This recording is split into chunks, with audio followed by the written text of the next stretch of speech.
So what we have now is what we've heard. We've heard from Dr. Robinson, Dr. Robinson was sharing that, look, everybody needs a little bit of information about tech.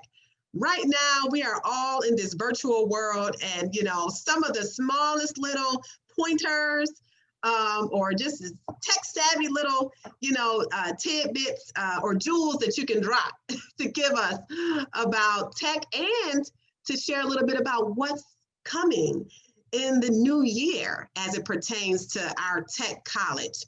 So we have Coach, and I know we have Jay with us as well, but Coach, if you want to take over and share some info or have some Q&A with our Parent You family about tech college. Thank you, Ms. Tamika, for bringing me in to share a little bit of Q&A with some of our parents here. Me and Mr. Jay Jones, we're going to just do a quick Q&A with you on some cybersecurity tech tips with our tech college. So I'm going to just share my screen with you real quick, and this is not going to be that long, probably about 10 minutes at the most. So I'm going to share my screen with you real quick. So here we're going to do some cybersecurity tips real quick. So what's new? So staying secure online during the holiday season is essential. Remember, phishing is essentially an online con game that comes in many forms, and phishers are nothing more than tech-savvy con artists and identity thieves. They use spam, malicious websites, email messages, and instant messages to trick people into divulging sensitive information. Banking information, credit card accounts, usernames, and passwords are just some of the information phishers seek to exploit. So a form of phishing is smishing. And for those who don't know what that is, it's when someone tries to trick you into giving them your private information via a text or SMS message. So smishing uses elements of social engineering to get you to share your personal information. And this tactic leverages your trust in order to obtain your information. Smishing is particularly scary because sometimes people tend to be more inclined to trust a text message than the email. And most people are aware of the security risks involved clicking links on emails, but this is less true when it comes to text messages. So attacks compromise systems in several ways that affect one, if not all of these attributes. An attack on confidentiality would be unauthorized disclosure of information. An attack on integrity would be the destruction or corruption of information, and an attack on availability would be a disruption or denial of services. So protecting your password and access to your accounts is paramount to keeping your data secure.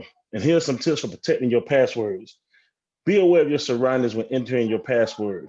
Before entering passwords, verify the site you're looking at is secure. So in the upper right-hand corner, when you're on your web browser, if you see something that says HTTPS, that means that the website is secure. If you don't see an S there, that means that that website is not secure. And the lock icon in the address bar. So if you see those items in your web browser when you're going into web addresses, that means that the website you're going to is secure. And do not enter passwords on public or shared devices. That means if you're somewhere and you're using a public Wi-Fi, you don't want to enter your passwords in those because anybody else can see that as well. And lastly, avoiding falling victim to scams. So between Thanksgiving and New Year, a lot of people like to shop. They like to spend money. And we spend a staggering $189 billion during the holiday season. All that money changes hands means cyber criminals will be targeting you and the online retailers you trust. And now, a lot of us do a lot more online shopping because of COVID. So we're more inclined to spend our money online, going to websites, ordering the stuff, gifts and everything for our families. So even more common are scams that try to lure you away from legit sellers onto malicious sites or apps that often spoof familiar retailers like Amazon, Best Buy, or Walmart. Fake websites and fraudulent apps are the #1 cause of victims getting compromised by phishing. The victim becomes or receives an email or text message directing them to enter payment information or other personal details on a fraudulent website, which is often designed to look just like the legitimate site.